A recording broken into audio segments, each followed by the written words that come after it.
Hello दोस्तों, मैं आशुतोष आप सभी का डिफरेंट क्लासेस में स्वागत करता हूं। तो दोस्तों, जैसा कि आप सभी को पता होगा कि बायोलॉजी की नई यूनिट स्टार्ट हो गई है जिसका नाम है ह्यूमन फिजियोलॉजी यानी कि मानव मनोविज्ञान। इसमें क्या है, आपका आज दूसरा चैप्टर है जिसका नाम है रेस्पिरेटरी सिस्टम यानी कि श्वसन तंत्र। इससे पहले मैंने डाइजेस्टिव सिस्टम को बेसिक कॉन्सेप्ट प्लस एसएससी और रेलवे के प्रीवियस ईयर के थ्रू कंप्लीट करवाया था। अगर आपने उसकी वीडियो नहीं देखी है तो नीचे डिस्क्रिप्शन बॉक्स में लिंक है, वहां से जाके उस वीडियो को देख सकते हैं। तो चलिए दोस्तों, आज के इस चैप्टर को हम स्टार्ट करते हैं और आज के इस चैप्टर में भी हम पहले कुछ बेसिक कॉन्सेप्ट जानेंगे, उसके बाद एसएससी और रेलवे के प्रीवियस ईयर के क्वेश्चन के थ्रू इस चैप्टर को अच्छे से तैयार कर लेंगे। तो पहले हम जानते हैं श्वसन यानी कि रेस्पिरेशन। यानी कि रेस्पिरेशन होता क्या है। तो दोस्तों, यह एक प्रक्रिया है जिसमें वायु का प्रयोग ऊर्जा प्रदान करने में किया जाता है। यानी कि क्या होता है, जो वायु में ऑक्सीजन होती है उससे क्या होता है, जो हम भोजन करते हैं उससे क्या होता है, एनर्जी प्राप्त की जाती है। एक प्रकार की प्रक्रिया है। इसमें क्या होता है, ये दो तरीके की होती है। एक होती है ऑक्सीश्वसन, जैसा कि आप देख सकते हैं, और दूसरा होती है अनऑक्सीश्वसन। ऑक्सीश्वसन में क्या क्या होता है, अनऑक्सीश्वसन में क्या क्या होता है, आइए जानते हैं। ऑक्सीश्वसन यानी कि एरोबिक रेस्पिरेशन और अनऑक्सीश्वसन मतलब होता है अनएरोबिक रेस्पिरेशन। तो हम पहले बात करते हैं ऑक्सीश्वसन। दोस्तों, ये क्या होता है, इसमें क्या होता है, ऑक्सीजन की उपस्थिति में होता है। नाम से ही आपको पता चल रहा होगा। ठीक है, फिर हम बात करें इसमें क्या होता है, ग्लूकोज का पूर्ण दहन हो जाता है, यानी कि पूरी तरीके से उसका यूटिलाइजेशन कर लिया जाता है। ठीक है, जैसे कि अगर हम आप देख रहे होंगे कि C6H12 और O6 में जब ऑक्सीजन रिएक्ट करती है, ये है क्या C6H12O6, तो दोस्तों ये ग्लूकोज है। जब ग्लूकोज पर ऑक्सीजन रिएक्ट करती है तब क्या होता है, ये आप देख सकते हैं कि कार्बन डाइऑक्साइड, जल और क्या है एटीपी के फॉर्म में टूट जाती है। एटीपी क्या होता है, एडेनोनिन ट्राइफॉस्फेट होती है, इस फॉर्म में ये टूट जाता है। इससे क्या होता है, हमको 38 मॉलिक्यूल यानी कि 38 मॉलिक्यूल्स मिलते हैं एटीपी के, और नेट कितने मिलते हैं, 36 मिलते हैं। दो कहां चले गए, तो दो हमारी ऊर्जा बनाने में यानी कि उस प्रोसेस में खर्च हो गए। अब हम दोस्तों बात कर लेते हैं अनऑक्सी रेस्पिरेशन यानी कि अनएरोबिक रेस्पिरेशन की। तो दोस्तों इसमें क्या होता है, इसमें ऑक्सीजन की अनुपस्थिति में ये रेस्पिरेशन होता है। इसमें क्या होता है, ग्लूकोज का पूर्ण दहन नहीं हो पाता है। जैसे कि आप देख सकते हैं कि C6H12 और O6 जो है हमारा क्या है, ये ग्लूकोज है। तो ये किसमें चेंज हो जाता है, ये दोस्तों चेंज हो जाता है लैक्टिक एसिड में, और कुछ एटीपी भी बन जाती है। एटीपी के कितने मॉलिक्यूल बनते हैं, 2 मॉलिक्यूल बनते हैं। पूरी तरीके से इसका दहन नहीं होता। अब दोस्तों हम कुछ आगे जान लेते हैं। जैसे कि आपको पता होगा, अगर हम बात करें अब हम क्या है टाइप्स ऑफ रेस्पिरेशन की, यानी कि श्वसन के प्रकार। तो श्वसन जो होता है दोस्तों, ये 3 तरीके का होता है, 3 चरणों में इसकी प्रक्रिया पूरी होती है। पहला हमारा होता है एक्सटर्नल रेस्पिरेशन, जिसको हम बाह्य श्वसन बोलते हैं। फिर होता है ट्रांसपोर्टेशन ऑफ गैसेस यानी कि गैसों का परिवहन। फिर होता है सेलुलर रेस्पिरेशन यानी कि कोशिकीय श्वसन होता है। पहले हम जानते हैं एक्सटर्नल रेस्पिरेशन यानी कि क्या है, बाह्य श्वसन के बारे में जानते हैं। ये होता क्या है, तो इसमें क्या होता है दोस्तों, वायुमंडल से फेफड़ों तक ऑक्सीजन पहुंचाना ही क्या कहलाता है, एक्सटर्नल रेस्पिरेशन कहलाता है। चलिए अब हम आगे इसमें जानते हैं। तो जो हमारा एक्सटर्नल रेस्पिरेशन होता है, ये क्या है, ब्रीथ के फॉर्म में होता है, यानी कि जो हम सांस लेते हैं उसको ब्रीथ ही कहते हैं। इसमें क्या होता है, दो कंडीशन होती हैं। एक क्या कंडीशन होती है, एक कंडीशन होती है सांस लेना। सांस लेने को हम इंग्लिश में बोलते हैं इनहेलेशन। ठीक है, और दूसरी कंडीशन होती है सांस छोड़ना, जिसको हम बोलते हैं एक्सहेलेशन। ठीक है, तो इसमें क्या होता है, जब हम दोस्तों सांस लेते हैं तो इसमें कार्बन डाइऑक्साइड कितनी हमारी बॉडी में जाती है, तो कार्बन डाइऑक्साइड की अगर मात्रा की बात करें तो 0.03% हम उसको क्या कर लेते हैं, इनहेल कर लेते हैं। ऑक्सीजन कितनी होती है, 21% ऑक्सीजन इनहेल करते हैं, और नाइट्रोजन कितनी होती है, 78.1% क्या कर लेते हैं, ऑक्सीजन को, नाइट्रोजन को हम इनहेल कर लेते हैं। ठीक है, अब जब हम सांस को बाहर निकालते हैं तो एक्सेल कितनी होती है, तो कार्बन डाइऑक्साइड एक्सेल होती है आपकी कितनी, 3 से 4%, और वैसे ही हमारी ऑक्सीजन कितनी होती है, ऑक्सीजन होती है 16%, और नाइट्रोजन जितनी हमने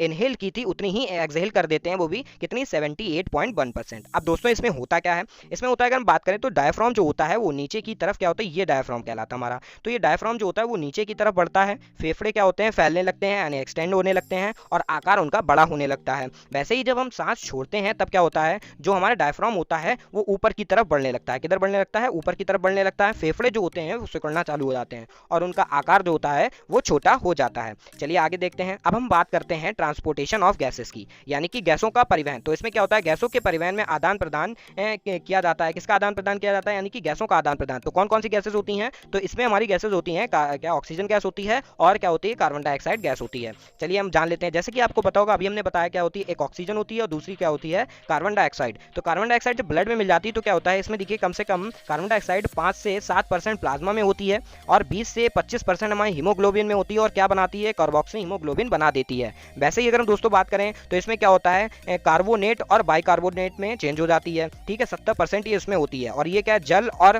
कार्बन डाइऑक्साइड मिला के क्या बनाते हैं, H2CO3 बना देते हैं। अब हम आगे जानते हैं। तो तीसरा क्या है, तीसरा हमारा इंटरनल रेस्पिरेशन यानी कि आंतरिक श्वसन। तो आंतरिक श्वसन क्या होता है, ये कोशिकाओं में होता होता है और इसीलिए इसको हम क्या कहते हैं, कोशिकीय श्वसन भी कहते हैं। ठीक है, अब हम जान लेते हैं उसके बारे में कुछ। तो जो ग्लूकोज होता है, ग्लूकोज का क्या होता है, ग्लाइकोलिसिस होता है। किसमें होता है, ये साइटोप्लाज्म में होता है। ये चेंज किसमें हो जाता है, ये पायरोवेट में चेंज हो जाता है 2 ATP। अब देखिए दो, जैसे कि हमने आपको कंडीशन बताई थी, जो ये होता है 2 कंडीशन में होता है। एक होता है ऑक्सीजन की अनुपस्थिति में और एक होता है हमारी ऑक्सीजन की उपस्थिति में। तो ऑक्सीजन की अनुपस्थिति में क्या कहते हैं, एनारोबिक रेस्पिरेशन। ये किसमें होता है, साइटोप्लाज्म में होता है, यानी कि और ये चेंज हो जाता है। ये होता है एनिमल में लैक्टिक एसिड बनाता है और प्लांट में क्या होता है, एथाइल प्लस CO2 बना देता है। वैसे ही अगर हम बात करें एरोबिक रेस्पिरेशन में, ये माइटोकॉन्ड्रिया में होता है। हमने आपको ये कोशिका वाले चैप्टर में समझाया भी था कि साइटोप्लाज्म क्या होता है, माइटोकॉन्ड्रिया क्या होता है। तो जब ये एरोबिक रेस्पिरेशन होता है, ये क्या है, CO2 और क्या H2O जल की फॉर्म में टूट जाता है और 38 ATP प्राप्त होती हैं, जैसे कि हमने आपको स्टार्टिंग में भी बताया था। चलिए आगे अब दोस्तों हम इस चैप्टर का कुछ शॉर्ट प्रीव्यू ले लेते हैं, यानी कि पूरा चैप्टर अब यहीं पे आपको समझ में आ जाएगा कि कैसे कैसे क्या होता है। तो जो हमारी एटमॉस्फेयर में एयर होती है, वो एयर कहाँ से मिलती है, हमारी एटमॉस्फेयर से मिलती है। उसके द्वारा वो कहाँ जाती है, वो हमारी लंग्स में जाती है। फिर वहाँ क्या होता है, फिर लंग्स से जाने के बाद उसमें ब्लड में ऑक्सीजन को मिलाया जाता है। फिर वो हार्ट जो होता है वो विभिन्न अंगों में उसको पंप करता है और पंप करने के बाद जो सेल होती हैं, कोशिका होती हैं, उसमें ऑक्सीडेशन होता है और उसके बाद ऑक्सीडेशन से हमको एनर्जी प्राप्त होती है। तो जो एटमॉस्फेयर से ऑक्सीजन को लंग्स में पहुंचाना, यानी कि एटमॉस्फेयर से वायु को लंग्स में पहुंचाना क्या कहलाता है, हमारा एक्सटर्नल रेस्पिरेशन कहलाता है।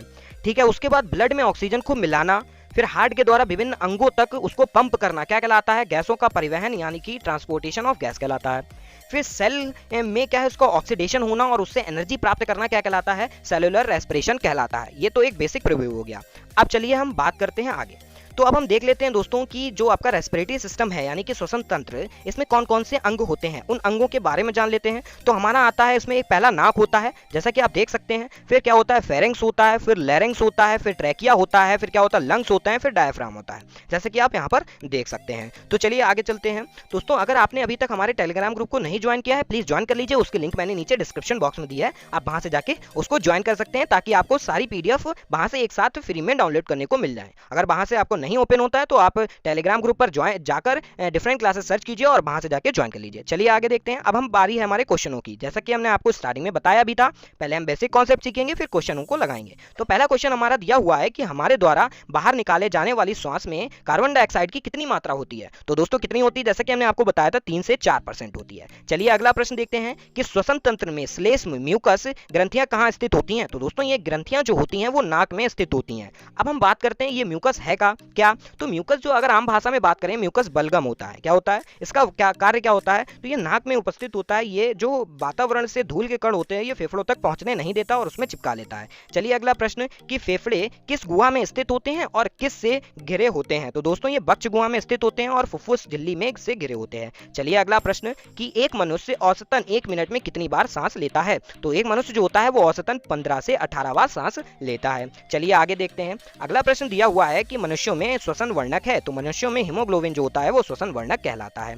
अगला प्रश्न कि निम्नलिखित में से कौन सी स्थिति हाइपोक्सिया का कारण बन सकती है। तो देखिए हाइपोक्सिया का कारण कौन कौन सी बन सकती है। तो वायुमंडल में कम ऑक्सीजन होना, रक्त में कम RBC होना, फेफड़ों में अधिक कार्बन मोनोऑक्साइड होना, ये सभी जो है वो हाइपोक्सिया का कारण हो सकती हैं। इसीलिए उपयुक्त सभी आंसर हो जाएगा। ये बहुत ही इंपॉर्टेंट प्रश्न है दोस्तों। अगर अभी तक आपको ये वीडियो यूजफुल लगा हो, अच्छा लगा हो, प्लीज लाइक कमेंट शेयर कीजिए और अभी तक आपने हमारे चैनल को सब्सक्राइब नहीं किया, प्लीज सब्सक्राइब कर नोटिफिकेशन बेल आइकन को प्रेस कर दीजिए ताकि आपको इसका सेकंड पार्ट मिल सके। चलिए अगला प्रश्न अगला दिया हुआ है कि श्वसन तंत्र में ब्रोंकाई से स्वर तंत्र को जोड़ने वाला हिस्सा है। तो कौन सा होता है। तो वो हिस्सा होता है हमारा श्वसन नली होता है। ठीक है, ऑप्शन 3 वाला बिल्कुल सही हो जाएगा। अगला प्रश्न अगला है मनुष्यों में हिचकी आमतौर पर किसके नीचे की ओर स्थानांतरण के कारण होती है। तो हिचकी जो होती है वो डायफ्राम के नीचे खिसकने से आती है। अगला प्रश्न अगला दिया हुआ है ग्रसनी का निम्नलिखित में से कौन सा हिस्सा हवा और भोजन दोनों के लिए आम है। तो यानी कि हवा भी जाती है और भोजन भी जाता है, ऐसा कौन सा है। तो दोस्तों वो कंठ ग्रसनी है। ठीक है, अगला प्रश्न अगला दिया हुआ है कि निम्नलिखित में से कौन स्वर की दर को बढ़ाता है। तो जो श्वसन की दर को कौन दोस्तों बढ़ा देता है। तो वो बढ़ा देता है, कौन बढ़ाता है, वो बढ़ाता है रक्त में कार्बन डाइऑक्साइड की वृद्धि और रक्त में हाइड्रोजन आयनों की वृद्धि जो होती है वो श्वसन दर को बढ़ा देती है। इसलिए ऑप्शन क्या हो जाएगा, 1 और 2 दोनों सही हो जाएंगे। अब दोस्तों बात कर लेते हैं अपने कल के क्लासेस की, इसका जो कि सेकंड पार्ट होगा। अगर उसके लिए आप हमारे चैनल को सब्सक्राइब कर लीजिए ताकि आपको वो पार्ट मिल सके। अब दोस्तों हम बात कर लेते हैं अपने क्लासेस के टाइम टेबल के बारे में। तो फिजिक्स की क्लासेस मंडे और ट्यूसडे को होती हैं 8 बजे और क्या बायोलॉजी की क्लासेस वेडनेसडे और थर्सडे को होती है 8 बजे, और हमारी केमिस्ट्री की क्लासेस फ्राइडे और सैटरडे को होती है, वो भी 8 बजे। टाइमिंग में कोई भी चेंजेस नहीं है, सारी 8 बजे होती है, बस डे में चेंजेस हैं। और दोस्तों अगर आपने इसका पार्ट 1 नहीं देखा है तो आप लेफ्ट साइड में क्लिक कीजिए, और आपको अगर बायोलॉजी की पूरी प्लेलिस्ट देखनी है तो आप राइट साइड में क्लिक करके इसकी पूरी प्लेलिस्ट देख सकते हैं। चलिए मिलते हैं नेक्स्ट वीडियो।